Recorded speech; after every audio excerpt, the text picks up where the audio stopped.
que pasamos sin duda cuando escuchamos a los candidatos, sus propuestas, sus ideas y conversamos con ellos cada semana aquí en 6 AM sobre lo que haya ese día en cosecha en la actualidad colombiana.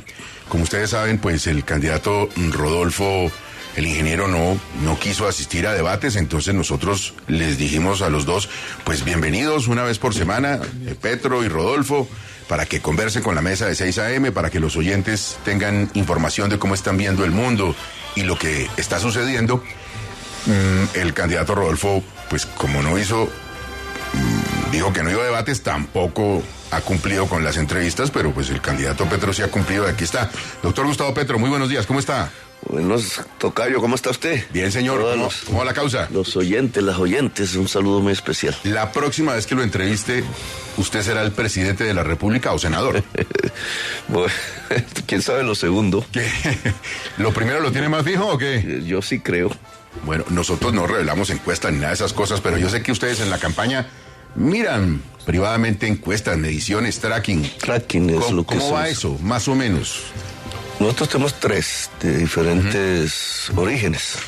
Para la tendencia, que es lo que mide un tracking, correcto, está ampliándose a mi favor bastante. Muy bien, hasta ahí podemos decir, porque, no más porque no de lo contrario nos metemos en lío legal. Mire, hablando de cosas legales, es el tema del día en todas partes, el asunto de la acción de tutela para tratar de que se den los debates. Eso así obligado, con pistola, llevar a la gente a debate, con la ley de por medio. ¿Usted qué opinión tiene de esa acción judicial y del resultado de la decisión del tribunal sobre esa tutela? Es que es un derecho de la gente la que vota y decide, para bien o para mal. Y entonces esa decisión, en una democracia, debe estar informada. El ciudadano, la ciudadana debe saber, bueno, a quién es que está eligiendo. Y no solamente por su personalidad, sino por sus propuestas. Se supone que el voto es programático, se supone. Eso obviamente no está mucho en la realidad. El voto es pasional y manipulado en un porcentaje importante del electorado colombiano, pero incluso comprado. Pero si queremos una democracia, el voto debe ser informado, el debate es un derecho de la gente. Y sobre todo en segunda vuelta solo hay 2 candidatos, tiene todo el derecho la gente de saber qué piensa cada uno sobre los destinos que van a afectar a la gente, a la vida cotidiana de cada persona, bueno o malo. Y entonces, ¿por qué no tiene el derecho a saber qué es lo que va a pasar con su vida personal, con la vida de su familia, un elector, una electora? A mí me parece bien, yo estoy dispuesto al debate. Ya me había pasado en la segunda vuelta con Duque hace 4 años. Que no quiso hacer debate. No quiso hacer debate. Es un tema de los estrategas, porque ustedes les dicen, es que Petro le gana los debates. Quédese callado, no vaya. Entonces no vaya. Pero es un derecho del pueblo. Doctor Petro, pero usted mismo en la primera vuelta se alejó de los debates y no quiso asistir a debates, porque ahora sí le parece que es un derecho ciudadano y que todos deben asistir a debates. Yo asistí a todos los que pude en la consulta. Lo que pasa es que no siempre se puede. Cuando hay digamos, te van invitando a un debate cada día, entonces cambias la estrategia de la campaña, porque te invitan los gremios que solo se escuchan ellos mismos. Y entonces, digamos, ya sabe uno lo que va a pasar. En la primera vuelta yo asistí a unos 5 debates, no tengo la cuenta exacta. Asistí a unos 5 debates, uno larguísimo que fue el que empezó en una revista famosa, pero más o menos completé 5. Una vez terminé las manifestaciones, porque era mi estrategia en ese momento, que no terminó bien desde un punto de vista que fue que terminé con un blindaje terrible, esperando que dispararan, una cosa fea. Le pasó a lo mismo a Francia, y entonces se producía una imagen demasiado dura para la campaña electoral, que era una multitud abajo, un líder arriba, guardado por una cortina de camajales brindados, y eso dije, no, por ahí no. Y entonces decidí cambiar la estrategia a una especie de vivir entre la gente. Más seguro, me expongo menos relativamente, y más interesante desde el punto de vista incluso de lo que yo siento, que es como retornar a mi juventud, vivir entre campesinos, entre obreros, entre gente que necesita el cambio en Colombia. A mí me llena eso de energía. Yo tengo un problema en mi vida social. Usted es muy callado. Su hija dijo en la entrevista con el País América Colombia que usted hablaba mucho en la calle y que llegaba a la casa y calladito. Sí, soy callado y esa cosa de la vida social, del jet set, las relaciones sociales de alto nivel. Del Club 10, no. Mande a Benedetti. Sí, eso hay gente para eso, pero yo no sirvo para eso. En cambio a mí, la señora de los tintos me abraza y yo siento una energía, y además yo creo que es sincera. Entonces esa sinceridad es la que me da la fuerza y la busco en estos días porque se necesita. Bueno, mire, quiero que oigamos un audio de una declaración del registrador para conversar sobre el tema. A ver el audio, Flaco. El mensaje claro para el doctor Gustavo Petro es que deberá respetar y acatar los resultados como lo ha hecho en todas las elecciones que él ha participado. Se le han brindado todas las garantías a él y a todos los candidatos, auditores informáticos para los software, testigos electorales, e igualmente las misiones de observación electoral están dadas todas las garantías, pero es un mensaje claro, deberá respetar y acatar los resultados electorales como él lo ha hecho en las elecciones anteriores que ha participado. ¿Qué le contesta el registrador, doctor Petro? Está mintiendo, porque él dice que se nos han prestado todas las garantías. No es cierto. La fundamental ha sido burlada por el mismo registrador. Él frente a mí, como a usted aquí, digamos, mirándome a los ojos. Cara a cara. Cara a cara. Con Darío Arismendi. Bueno, ya me trajo usted recuerdos. Pero dijo, permitimos la auditoría técnica. Ese es un tema, claro, como es para expertos en software, es fácil manipular la opinión pública, que todos no sabemos la mayoría de eso. Pero la auditoría técnica es mirar en 20 millones de líneas, y ahí puede hacer usted un cálculo de tiempo. 20 millones de líneas de algoritmos, ahí en el lenguaje de los software complicado. Sí, una línea de esas puede estar marcando que cuando llegue un dato baje 100 votos o suba 100 en otro. Eso ya pasó en la primera vuelta. Es decir, ¿usted considera que se hizo fraude? Eso se le llama algoritmos maliciosos o iteraciones. Si se hace en gran escala... es fraude. Pues es un fraude, ¿no? Y en pequeña también, pero digamos, pequeñas es como pruebas, como incluso... ¿De dónde sale este tema? De una sentencia del Consejo de Estado. Un fallo judicial de hace años, no de ayer o desde anteayer, cuando examinaban el caso de Elvira, que le quitaron sus curules, lo sacaron de la vida política del país fraudulentamente. Entonces la magistrada hizo un análisis profundo, como el que teníamos que hacer nosotros, del software que hace 20 años se usa, y determinó que era absolutamente débil, manipulable, hackeable, etcétera, y ordenó, y he aquí el problema, ordenó a la registraduría que se adquiriera un software propiedad del Estado para que cualquiera pudiera hacerle la auditoría técnica, es decir, mirar los algoritmos y ver si tienen esas iteraciones. Eso lo pusimos nosotros en una ley, como una obligación, y la Corte Constitucional tumbó esa ley, la ley electoral. En este momento no ha querido el registrador que podamos hacer una auditoría técnica del software. Es decir, que si no hacen la auditoría, usted no reconoce el resultado de las elecciones. Voy antes para explicar bien. Y el técnico experto, que es un experto de talla mundial que hemos mandado para hacer la auditoría. ¿Qué dijo?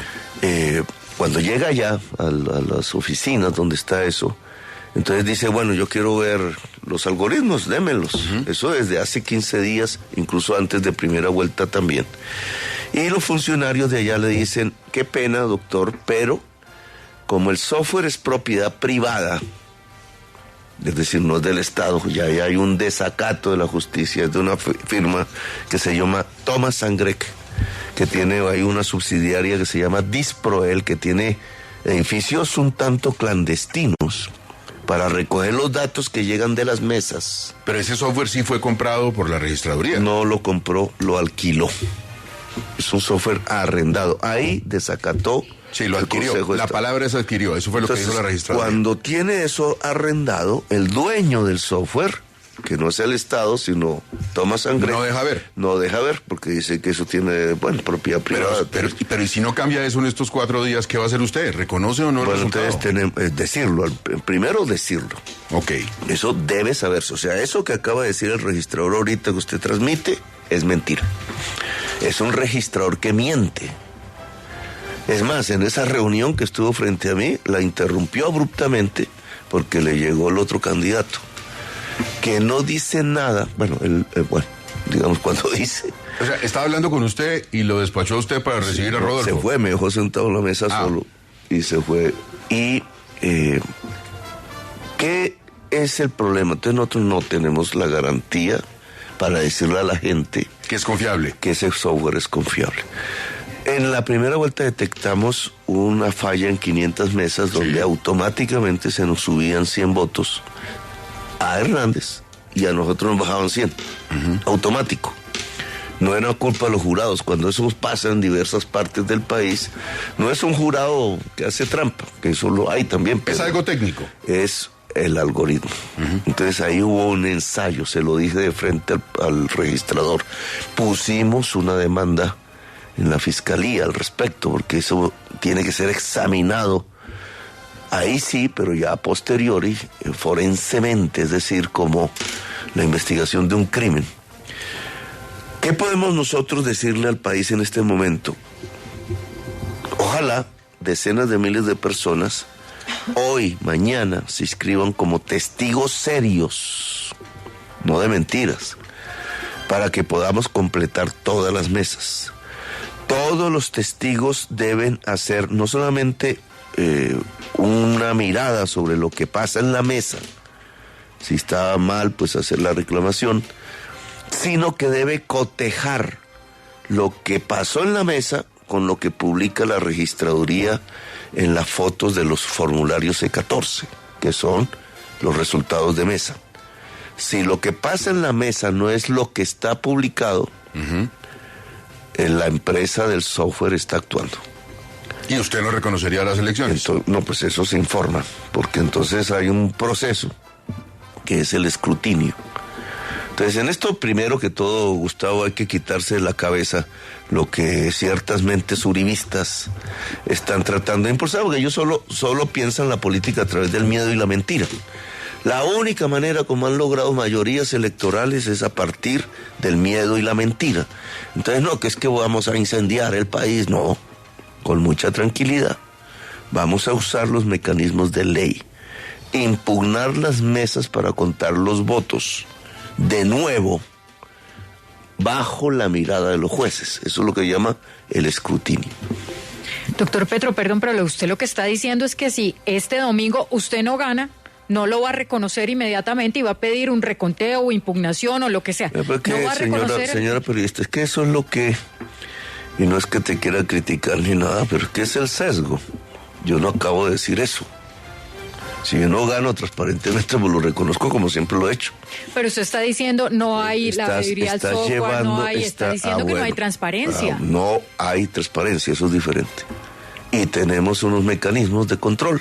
Lo que no quiere decir que de pronto se den unas elecciones tranquilas, pacíficas y sobre todo transparentes, caso en el cual no había problema. Exactamente, nosotros tenemos unos mecanismos de control de acuerdo a la ley, no estamos hablando de nada. Usted tiene indicios de que la cosa puede funcionar bien, pero solamente cuando se compruebe después de la elección que no funcionó bien, usted se pronunciaría sobre el particular. Que ya nos pasó, en las elecciones de marzo. Hernando, recuerden ustedes. Lo escucha el doctor Gustavo Petro. Buenos días, doctor Petro. Hay que cuidarse de las gripas. Yo tuve una grande Yo también. Tengo aquí una carraspera, pero creo que no es gripa, sino... Métase un Halls de esos. Sí, no, ni le digo. A mí me tocó con inhalador porque esto está duro, este clima, sobre todo acá en Bogotá. Sí. Y con este uso de la voz. Claro, quiero preguntarle su opinión por este tema. Ayer el director de la policía, el general Jorge Luis Vargas, advirtió de la existencia de amenazas y llamados a desconocer los resultados electorales precisamente este domingo para la segunda vuelta presidencial. Y señaló que se estaban convocando por redes, en fin, a diferentes grupos para cometer delitos y generar disturbios después de las votaciones. ¿Qué opinión le merece esa manifestación del general Vargas? No, pues él es un funcionario del presidente Duque.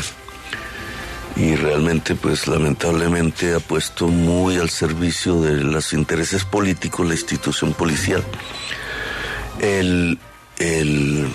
Digamos, la orden de crear un ambiente de malestar en las elecciones viene ahí, usted lo puede ver en las redes, no solamente, lea los Twitter de la señora Cabal.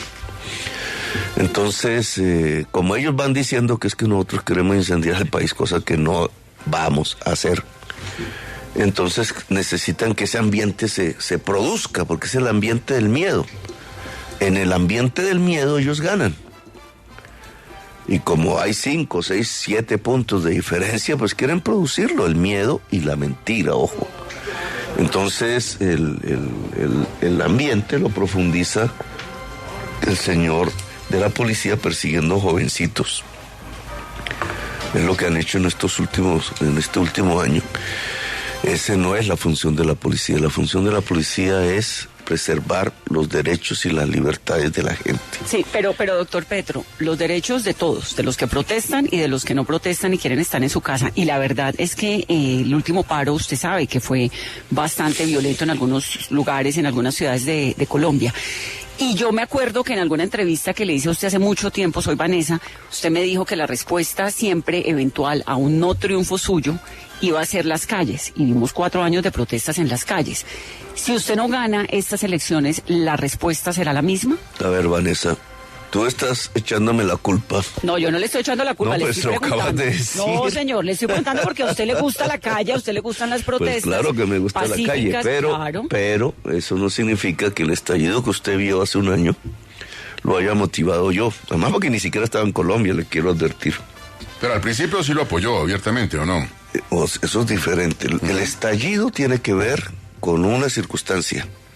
La reforma tributaria. Ah, bueno, entonces digámoslo como es.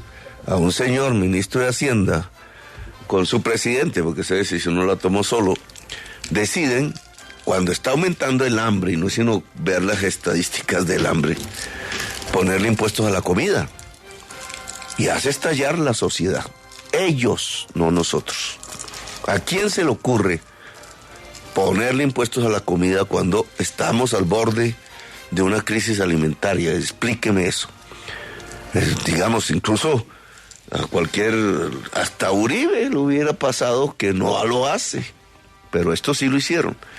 Acaban entonces, para un poquito explicarle a la opinión pública, acaba mi contradictor de proponer lo mismo.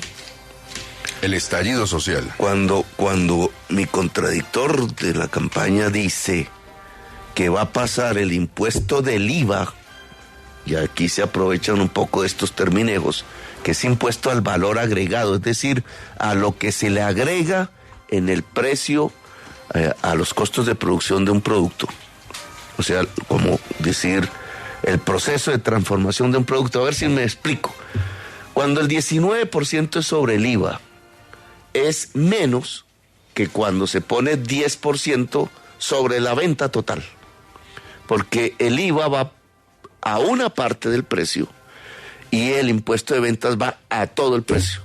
¿Me explico? Entonces, 10% a todo el precio es más que 19% solo a una parte del precio, que es el IVA. Lo que están proponiendo es elevar los impuestos al consumo de alimentos en Colombia. Exactamente lo mismo que hizo Duque y Carrasquilla, en un ambiente en el cual hoy hay más hambre que cuando Carrasquilla propuso el aumento del impuesto a la comida. Entonces, ese tipo de cosas hay que debatirlas, en mi opinión, porque si llevan al país a una sin salida. Pero si le entiendo bien lo que usted está planteando, y usted me corregirá, es que si usted pierde las elecciones, no es que se vaya a las calles a protestar porque perdió necesariamente las elecciones, sino que se va a las calles a protestar por las cosas que el presidente, que sería el ingeniero Rodolfo, va a hacer. No, tampoco. Yo puedo irme a escribir libros, ese es un problema ya de mi existencia. Lo que yo estoy aquí afirmando es que el país necesita justicia social para poder construirse en paz. No estoy hablando de nombres propios. Esta es una tesis que yo creo es cierta. Por eso me metí a esta campaña electoral. El país necesita justicia social, es decir, menos pobreza, menos hambre, menos desigualdad, más derechos.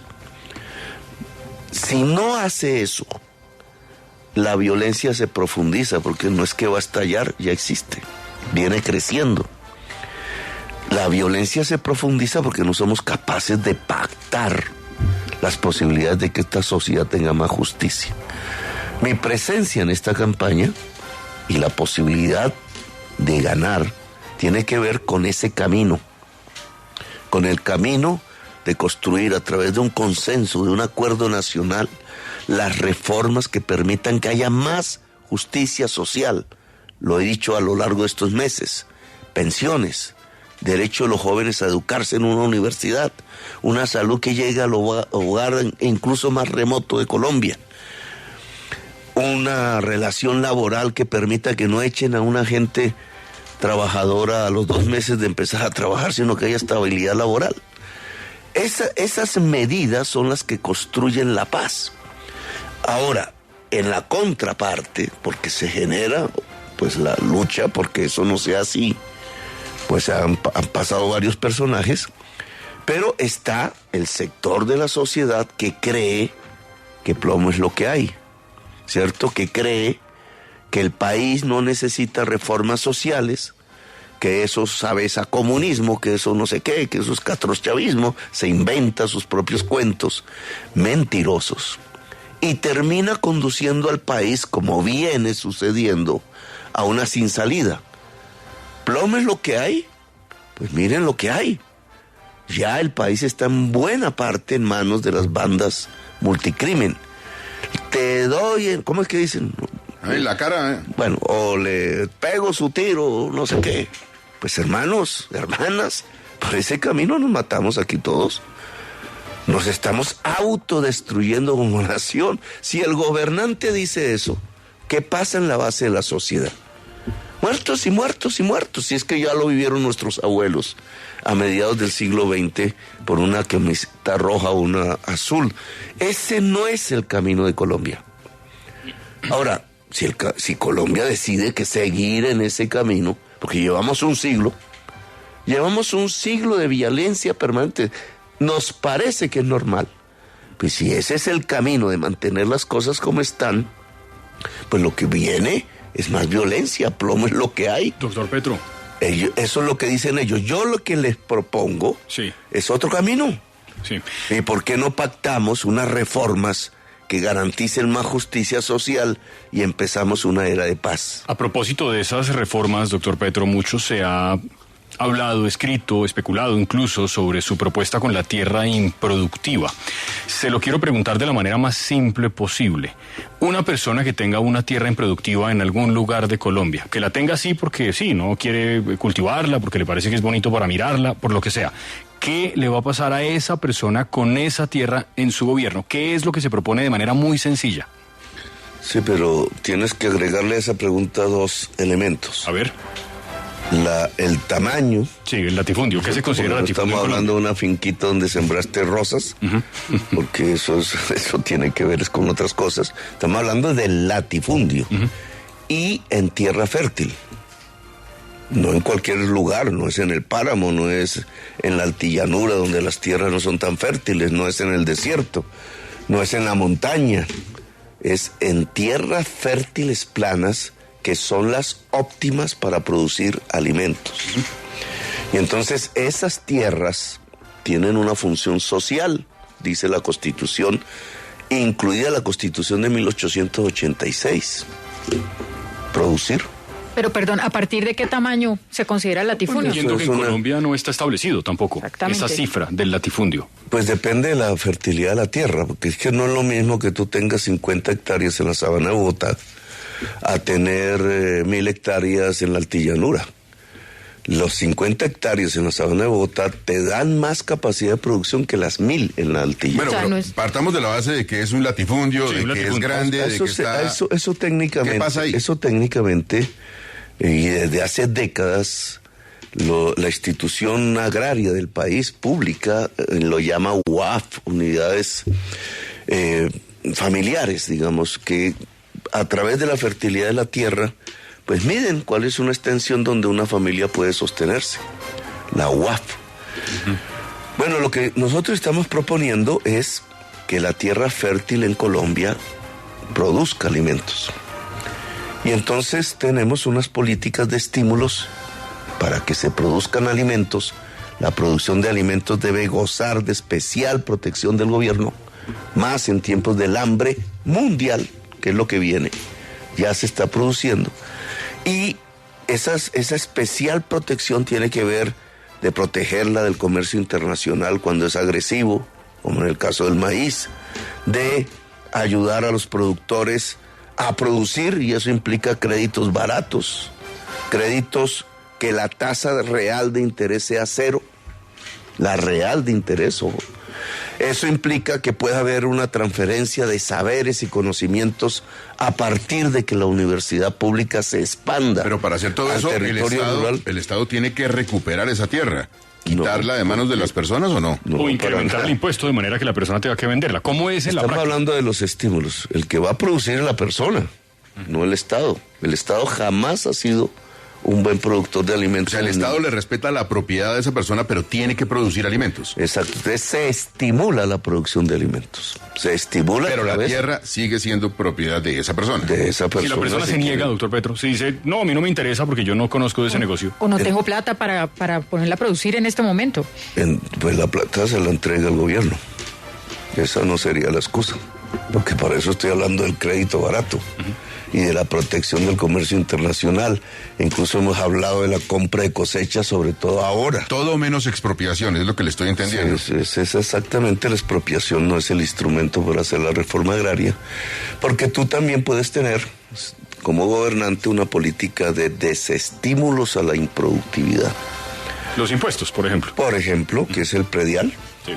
¿Cierto? Se necesita apenas es modernizar el catastro, cosa que se está hablando desde hace 2 años.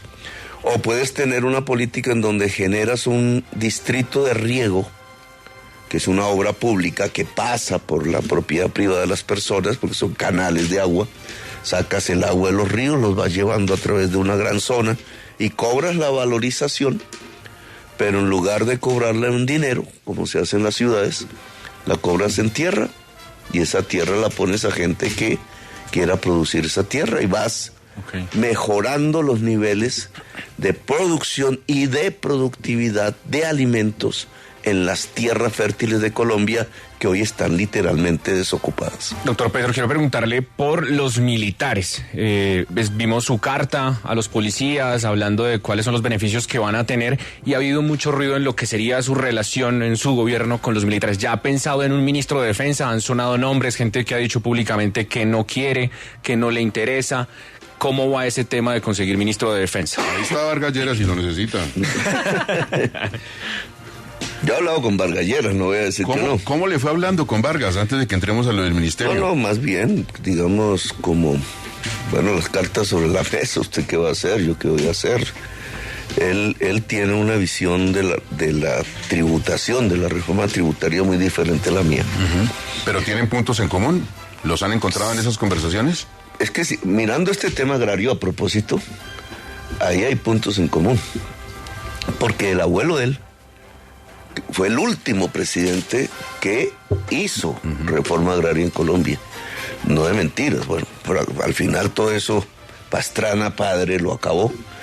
Pero fue un intento, porque ese es el último eco que comenzó en el liberalismo en 1936 con la Revolución en Marcha. Fue el último eco de una reforma. ¿Usted tendría la colaboración de Cambio Radical en su gobierno como presidente? No, eso no sabemos, eso ya. ¿No han conversado de eso? Si gano la presidencia el domingo, que estoy convencido la voy a ganar, los partidos deciden si son independientes, si son de oposición, las tres opciones, sí. Si son de gobierno. Allí, pues eso se respeta. Digamos, si son oposición, pues vamos a respetar la oposición. La voy a invitar a dialogar conmigo. Estos proyectos de reformas, que aquí hemos hablado de algunos, lo mismo sería en la tributaria, lo mismo sería en la de salud, lo mismo sería en educación, etcétera, en pensiones. Esos proyectos van a ser consensuados al máximo, no solamente al interior de fuerzas políticas, sino de la sociedad misma. Y la oposición, en vez de ser perseguida como hasta ahora ha sido, va a ser invitada a dialogar sobre sus proyectos, va a ser escuchada. Pero si Cambio no coge el camino de la oposición, ¿usted se sentaría a trabajar con Cambio Radical como presidente con Vargas Lleras? Sea oposición o no, también todas las fuerzas sociales y políticas del país serán escuchadas en mi gobierno. ¿Quién va a ser su ministro de Defensa? Yo estoy viendo una mujer. ¿Una mujer? ¿Quién le suena? Bueno, ahí. No, pero debe haber pensado en algo. Estamos a 4 días. Sí, tenemos un perfil. ¿Y ya se lo aceptó esa mujer? Sí, hemos dialogado de eso. Tendremos ministra de Defensa si usted es presidente. Sí, y muy capaz además. Bueno, Vanessa, mire, ya pues por lo menos mujer ya se sabe. Irá soltando, ¿no? Sí, a mí me parece chévere que hay mujer vicepresidenta y negra además, y me parece interesante si las mujeres son ministras en este gabinete o en el del otro candidato. Ahora, yo sé que esto se lo han preguntado y que además ha sido tema fundamental de su campaña, pero como está en la última entrevista que nos va a dar, quiero reiterar lo de la permanencia en el poder. La última como candidato. Usted, sí, claro, como candidato. Usted, doctor Petro, va a hacer algún tipo de proyecto para poder extender la permanencia en el poder. No necesito de eso. Una reforma constitucional, un referendo.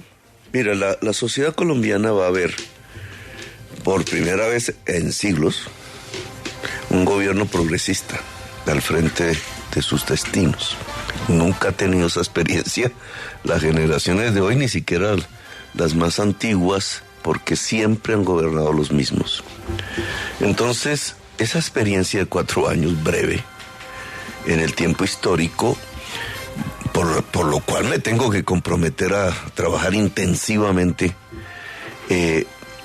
va a provocar unas decisiones de la población, ¿cierto? Al cabo de los 4 años. ¿Esto merece la pena continuarlo o no? Con otro candidato. Entonces, del ala suya. Sí, de este gran bloque de fuerzas ya muy diversas que se han juntado en la idea de transformar a Colombia. Liderazgo ya hay y aparecerán más. Y podrá, como sucedió en otros países del mundo, la sociedad colombiana decidir a través de su voto si el plan de reformas que inicio continúa, y no es a través de mi mandato, sino de otro mandato. O sea que usted se queda solo los 4 años. Solo me quedo 4 años, y si ven que eso no les gustó, no les pareció, pues cambian, ¿no? Como en la alternancia de poder. De acuerdo. Que nunca hemos tenido. Y si están excesivamente... Nosotros nunca hemos tenido la oportunidad. Oiga, y si están muy, muy felices y el gobierno fue maravilloso, están pero plenos. Si el pueblo se lo pide. ¿Usted plantea una Asamblea Nacional Constituyente? No, simplemente la posibilidad que el proyecto político continúe por el voto popular, que no soy yo, sino que ya habrá un ajuste de candidatos. Vaya a saber si esta vez hubo 40 ya. Bueno. Veremos ya qué candidaturas se le proponen a la sociedad colombiana para continuar las reformas. Hernando, lo escucha el candidato. Gracias, Gustavo. Doctor Petro, hay una historia y una anécdota muy interesante el siglo antepasado de San Clemente y Marroquín, y se preguntaban cuál era la función del vicepresidente. Y el uno le dijo al otro: averiguar todos los días por la salud del señor presidente, ¿cierto? Sí, y entonces la Constitución del 91 señala que es el presidente de la República el que le pone tareas al vicepresidente o a la vicepresidenta. Y es mejor tenerlo entretenido. Además, sí, porque cuando no, imagínese lo que ha pasado, por ejemplo, lo que le pasó a Samper, pero en fin, ahí ha habido cercanías y disensos. La pregunta sería, ¿qué va a hacer en su gobierno la doctora Francia Márquez? Sí, ya eso incluso lo hemos publicado. Ella se va a encargar de unas tareas concretas que tienen que ver con la igualdad de la mujer, tiene que ver con el reequilibrio con la naturaleza, que es fundamental para poder vivir, y tienen que ver con la emancipación de los territorios excluidos, con su inclusión dentro de la nación colombiana. ¿Y lo hará como ministra? Y lo hará como ministra. Del ministerio que se va a crear. Exactamente, que se llama el Ministerio de la Igualdad.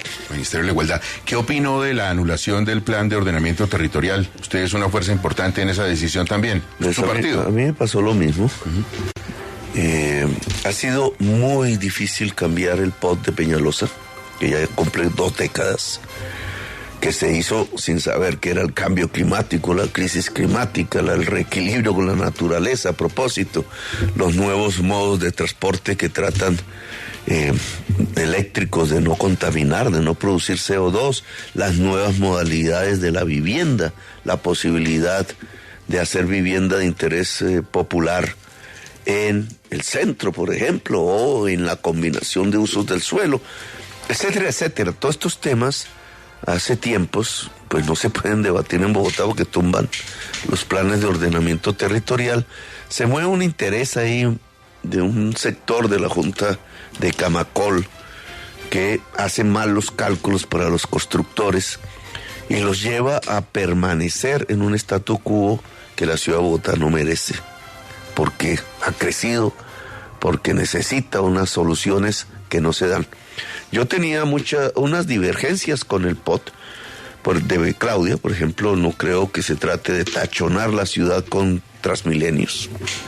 Transmilenio no da la capacidad. La medida que haces una nueva troncal, que ya no es, digamos, de la Caracas, se vuelve más crece la insostenibilidad financiera.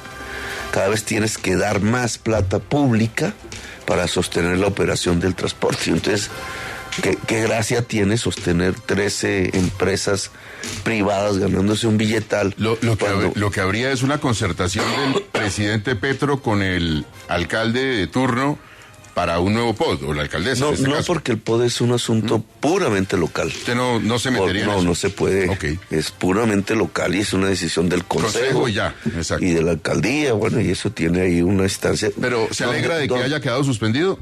No, ¿sabes? No, para nada. Es que yo ya viví ese proceso. El POD de Peñalosa, con el respeto que me merece el señor Peñalosa, que no me quiere ni 5. ¿Por qué será que no lo quiere?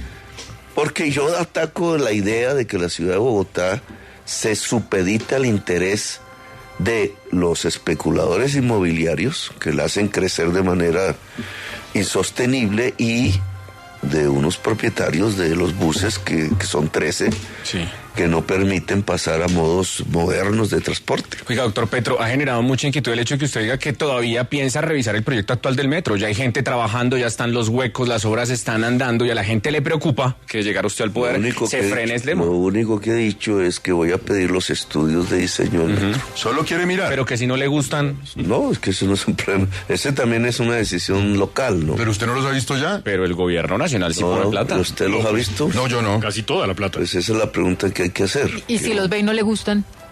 Es que no es un problema de gustos. Pues si los ve y le parece que no es lo adecuado y correcto para Bogotá, ¿qué hace como presidente? Cuando tienes estudios de diseño, lo que sabes es cuánto cuesta.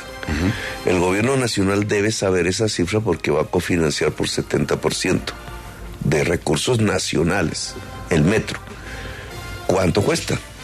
Entonces, para saber cuánto cuesta, tienes que tener los estudios de diseño.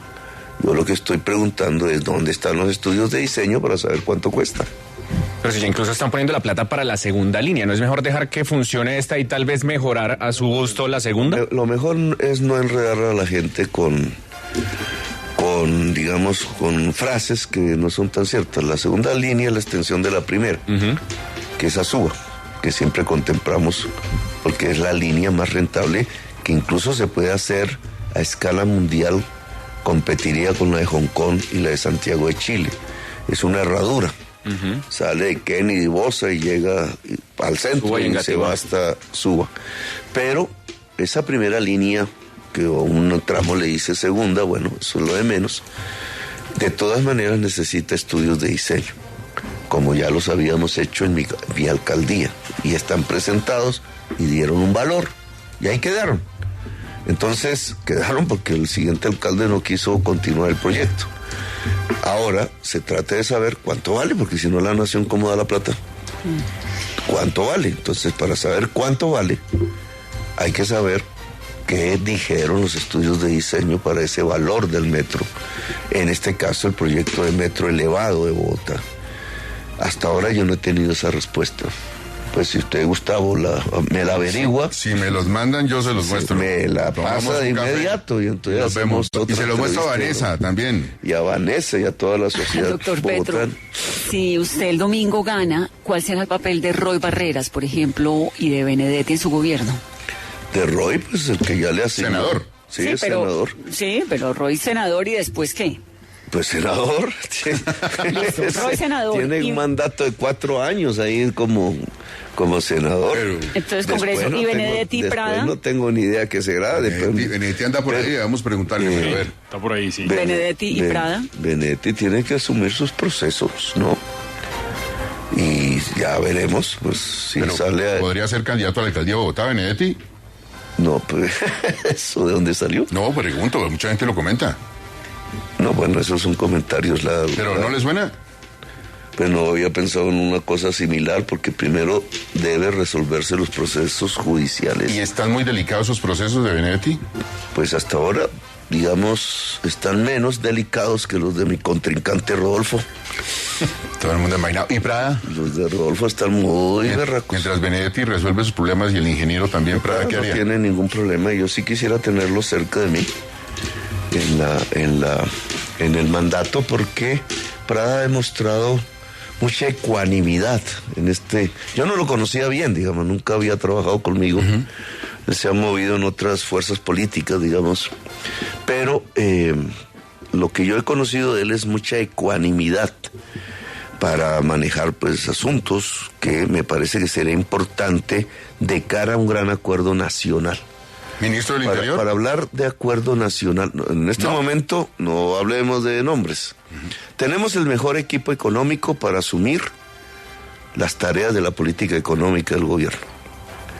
Los mejores economistas, incluso de pensamientos diferentes, como Alejandro Gaviria, como Rudolf Homs, como el doctor Bonilla, como Luis Jorge Garay, como Jorge Iván González, como Ricardo Bonilla, que viene trabajando conmigo desde la alcaldía. ¿Ha consultado todos esos nombres con el expresidente Santos? No, para ninguno. ¿Pero ha hablado con él? ¿Qué tiene que ver Santos con esto? No, pues la gente pues dice que Con Santos hablé el año pasado. Prada, por ejemplo.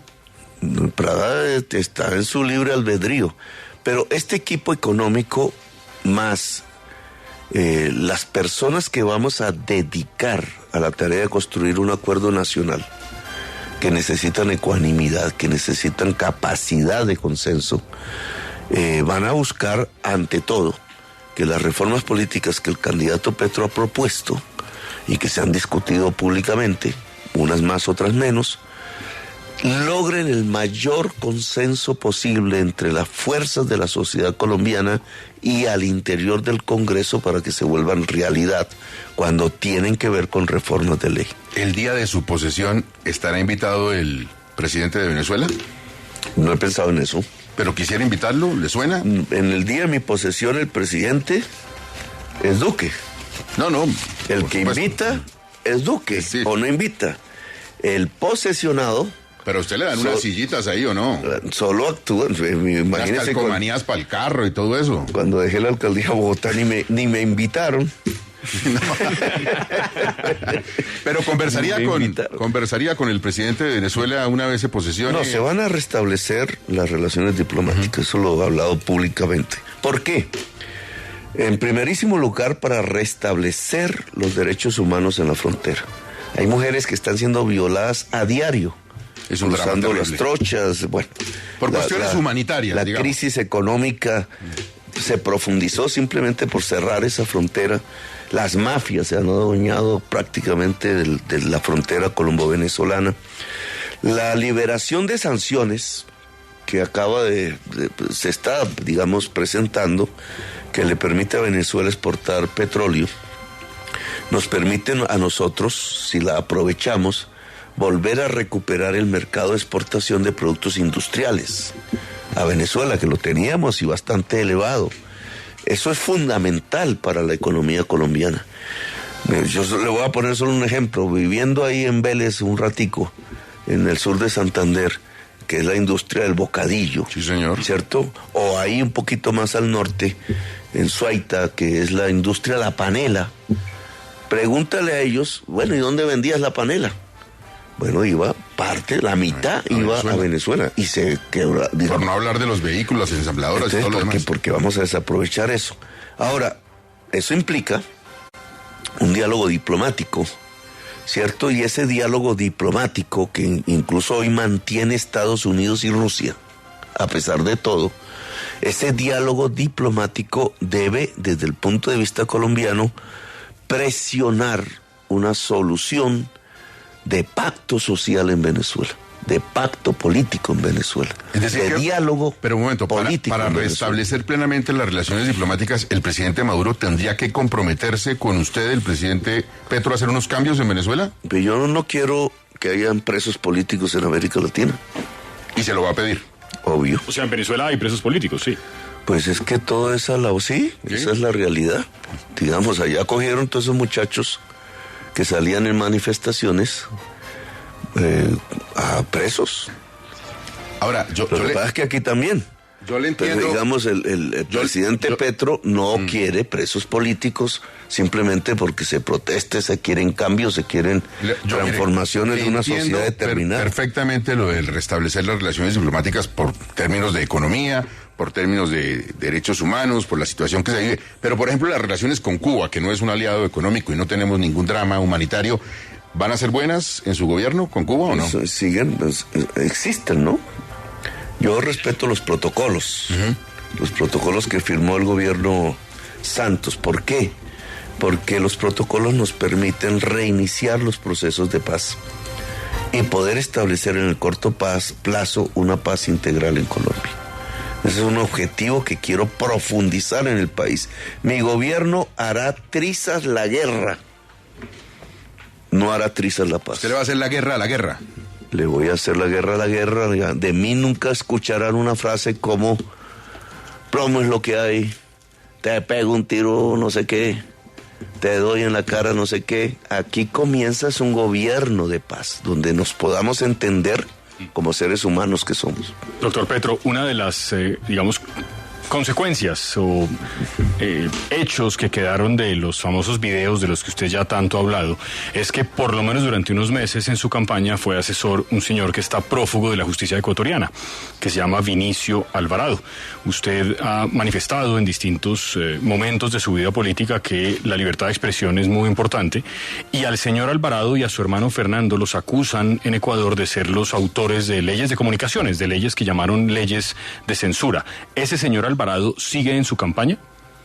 No está en la campaña. Él asesoró mi segunda vuelta presidencial 2018. Allí lo conocí.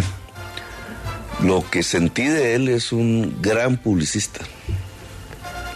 Él fue perseguido por el gobierno ecuatoriano, como lo fueron todos los progresistas del Ecuador. Muchísimos terminaron en el exilio. No puedo meterme allí porque la prudencia como posible presidente de Colombia me obliga a no interferir en asuntos. Pero también lo ayudó en esta campaña. De este país. Yo he hablado con él. Porque en uno de los audios, por ejemplo, Roy le dice, sí, Vinicio tiene razón, he aprendido mucho de ti. Y en otro de los audios, él opina sobre una de sus ayudantes de comunicaciones, María Antonia Pardo. Dice que sí, que es bueno tratar de sacarla, pero y aparece él en el video, de manera que hasta hace poco estaba. Pero no como el director de comunicaciones de mi campaña, que está aquí en Colombia, lo pueden entrevistar cuando quieran, se llama Antoni Gutiérrez Rubí. Yo he hablado con todos los, incluso Becasino fue mi publicista. Claro, me acuerdo. Yo cambié a venía ahora 20 como representante de la campaña. Bueno, usted se acordará. Sí. Yo cambié a Becasino por Vinicio en la segunda vuelta, 2018. Ahora, mi asesor en estas materias se llama Antoni Gutiérrez Rubí. El señor Vinicio ya no trabaja con ustedes en este momento. Él habla conmigo, me asesora en cosas, me dice. Yo a veces hago caso, a veces no hago caso. Es un consejo. No, pues usted nunca hace caso. También Sofía dijo que usted es terquísimo, que es tremendamente terco. Dijo su hija. La va a contradecir. Cuando el argumento me convence, Gustavo, convénzame. No, que lo va a convencer hago caso. A ver, Diana. Candidato, yo le quiero preguntar por hay uno de los mayores temores de un eventual gobierno suyo es su relación con el sector empresarial y la inversión extranjera. Muchos creen que por esa concepción que usted tiene de un Estado mucho más social, no será su prioridad la protección del sector empresarial y mucho menos de la inversión extranjera. ¿Cómo va a ser su visión del empresariado y se van a respetar los derechos de estos inversionistas extranjeros? Sí, pero digamos, datos. Acaba hace unas 2-3 semanas el Fondo Soberano Noruego, que significa un fondo de riesgo de capitales muy grande, es uno de los más famosos del mundo por su seriedad. Es decir, porque la plata que es de otros no la pone en cosas arriesgadas, sino que es muy, digamos, cuida mucho el dinero que controla. Ese fondo acaba de comprar en una gran cantidad bonos de la deuda externa colombiana, de tenedores, seguramente en Estados Unidos, en otros lugares, y eso demuestra que no ve riesgo. La compañía Fitch, la que hace estas cosas calificadoras de riesgo, acaba de sacar en un comunicado algo, incluso dice, con Petro habrá cambios, con el otro incertidumbre. Lo peor que puede haber en la economía es incertidumbre. O sea, con usted los empresarios estarán tranquilos. Pues digamos, desde el punto de vista de la inversión extranjera, que es uno de los temas, las muestras que ha dado en el mercado es confianza. Ahora, en el interior de Colombia, el empresariado colombiano, que se divide, la mayoría son pequeños y medianos, la inmensa mayoría, son centenares de miles de pequeños y medianas empresas que yo quiero proteger, incluso reducirles el impuesto de renta, para que pueda aumentar la producción en Colombia. Yo pienso que no tienen mayor aprensión contra mí. Son los grandes, entonces dice usted. Los cacaos. Los cacaos que ustedes llaman, que yo le llamo el Club 10. En el Club 10, que es donde están los privilegios del poder, que se han capturado a partir del uso, en mi opinión, abusivo del poder político. ¿A esos qué les va a pasar? Nada, que paguen sus impuestos. Altos. Como en toda sociedad moderna, que paguen sus impuestos. Porque ahí es el impuesto en la capa más rica de la sociedad. Y aquí hay que aclarar, porque usted es un señor de estrato 6 y se cree que estoy hablando desde él. No, la capa más rica de la sociedad no vive en Colombia. Pero, candidato, ellos pagan sus impuestos hoy, o sea, más impuestos es lo que usted quiere decir. Ojo, ellos se han dedicado desde hace décadas a usar su influencia política, que la tienen y mucha, a reducirse sus impuestos. Entonces pagan menos que la secretaria del despacho donde trabajan. Pagan menos que un señor precisamente estrato 6 de Bogotá. Pagan menos porcentualmente. Se trata de que paguen lo justo, más que la clase media alta bogotana o de Medellín, porque es la justicia tributaria. ¿Qué se hace con ese dinero? Pues darle la comida a los niños desnutridos y permitir que toda la juventud pueda estudiar en una universidad. En el Club 10 el personaje principal era Aurelio Cheveroni. ¿A usted lo molesta mucho con lo de Aureliano y con la cuestión del M-19 y de la guerrilla? ¿Eso todavía lo mortifica o no? No, nosotros luchamos por cambiar a Colombia. Desde mis 15 años ese ha sido un propósito. Y en el caso del M-19 se plasma esa lucha en la Constitución del 91. Acuérdese, eso lo olvidan las generaciones actuales, que el M-19 se convirtió en un partido legal que ganó las elecciones el 9 de diciembre de 1990 en la Asamblea Nacional Constituyente y por tanto configuró la mayoría relativa junto a muchas otras fuerzas para hacer la Constitución que hoy nos rige. Ese es el resultado de esa lucha. Ahora, a mí me toca, como el último mohicano, cargar con el bulto, aplicar la Constitución del 91. Esa es mi función histórica. ¿Por qué queremos aplicarla? Porque es la justicia social, porque es la sociedad de derechos, porque el Estado social de derecho, como se llama ahí abstractamente, que es que la gente tenga oportunidades, es el camino verdadero de la paz, es la manera de hacer electriza la guerra en Colombia. Un momento que Steven está con una obsesión desde hace varios días aquí en 6 AM que tiene que ver con algo que toca el bolsillo de todo el mundo. A ver, sí. Steven, ahí le tiene el candidato para que le pregunte. No, y veo que varias gente también la está preguntando en redes sociales. Candidato, ayer usted me respondió a la pregunta de los peajes de las motos, que solo sería aplicable para las motos de 500 centímetros cúbicos, porque según dice hay un proyecto de ley impulsado por el gobierno Duque. Ayer el Ministerio de Transporte dijo que no tenía ese proyecto, que tampoco está apoyando uno similar en el Congreso. La pregunta es, ¿de quién es ese proyecto? ¿Cuándo? ¿Quién lo presentó? Y si es el mismo de la autoría de Roy Barreras en el 2020. No, lo discutieron en el Congreso. Y la intención que siempre... Hay 10 millones de motos. Me imagino, pues es la mayor parte del parque automotor de Colombia. No estamos hablando de una tontería. En general, esas motos se usan diariamente para trabajar. No es para disfrutar, no es para divertirse, no es digamos, motos de lujo, etcétera, pero estas son medios de los trabajadores, claro. Es de la gente que trabaja. Entonces esas motos en promedio pagan 800,000 pesos SOAT. Hoy lo que yo dije es se rebaja ese cobro por SOAT a las motos, porque las están prácticamente exprimiendo. Y ese es el interés fundamental. Si intenta este gobierno poner peajes a las motos, porque usted sabe que ese sería un negociazo para los propietarios de las concesiones viales, y lo han intentado varias veces, porque multiplique 10 millones moviéndose diariamente por un dinero cualquiera que sea el peaje que le pongan, es un billetal que hoy tendrían básicamente los banqueros, que son los dueños de las concesiones viales. Pues si lo intentan, lo que he dicho, en mi gobierno no habrá peajes para las motos.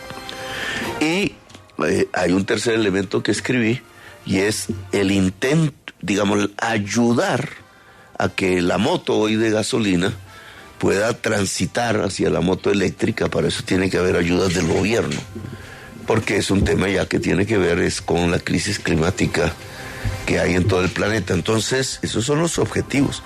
La certeza de que no habrá peajes para motos, porque aquí sí se hicieron intentos de eso. La certeza de que se reducen los cobros del SOAT a las motos, y una política, digamos, de ayuda para transformar, y esto sería muy clave en Medellín, entre otras cosas, de ayuda para que la moto hoy a gasolina se convierta en moto eléctrica. Diana, su última pregunta para el candidato. Sí, porque aquí están las redes sociales. Diana, pregúntele al candidato. No, pero usted no se deje manejar de las redes sociales. Entonces, yo, candidato Diana Saray Giraldo, le pregunto, ¿usted va a tocar la plata de los fondos de pensiones? Nosotros hemos hablado del sistema de pilares. Objetivo, que los actuales pensionados, que son 1,5 millones, puedan elevar sus pensiones de acuerdo al salario mínimo, como crece el salario mínimo, y no, como está sucediendo hoy, al ritmo de la inflación, porque no crece su nivel de vida.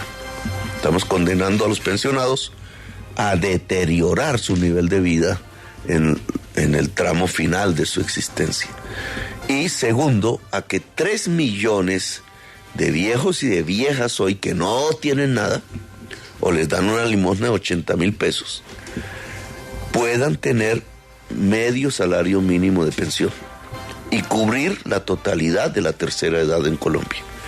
Eso, para poder cumplir esos objetivos, necesita una reforma al régimen pensional que, en lugar de hacer competir el fondo público de pensiones con los fondos privados, los haga complementarios. ¿Significa eso que el ahorro de un señor en un fondo privado va a pasar a Colpensiones por obligación? No, nunca hemos afirmado eso. Significa es que a partir de la ley, hacia adelante, la cotización mensual que siempre sale, tanto de empresarios como de trabajadores, se distribuye entre el fondo público y los fondos privados, dependiendo del nivel del salario.